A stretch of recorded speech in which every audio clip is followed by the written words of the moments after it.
une façon unifiée de voir matière et énergie. Dans la vision taoïste, il n'y a pas de différenciation fondamentale entre matière, énergie, conscience, information, parce que tout est fait en fait du même substrat, et ce substrat en fait c'est du chi.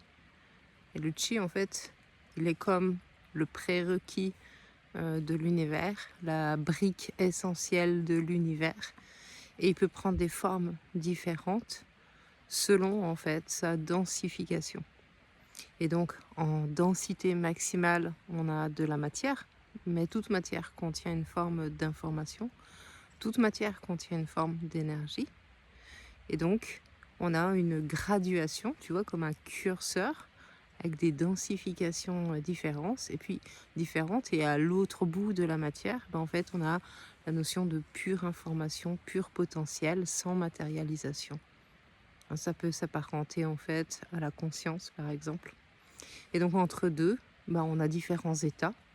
Et tout ça, ces états, c'est des états d'énergie, potentiellement.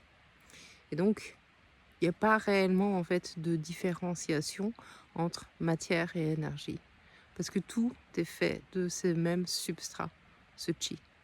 Et ce chi, en fait, on peut le voir, alors pas le voir avec les yeux, mais le voir dans le vivant, notamment parce que c'est ce qui anime le vivant, c'est ce qui anime les changements du vivant.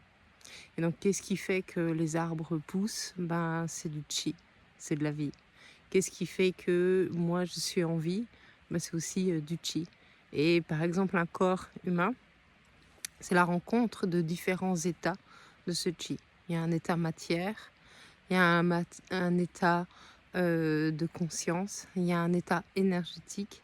Et du coup, c'est comme si tu avais des calques qui se superposaient pour donner en fait une densité particulière à la réalité, à la vie, au monde.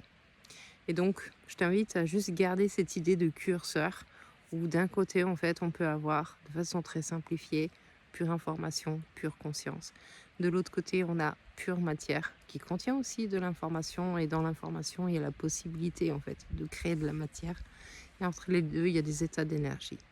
Et donc, on peut juste avoir un curseur qui bouge à partir de ça. Quand tu commences à percevoir le monde avec cette vision unifiée, du coup, il y a plein de choses qui sont complètement compatibles, qui n'étaient pas compatibles avant. Voilà, dis-moi en commentaire si ça t'évoque quelque chose. Je serais contente de te lire et de te répondre.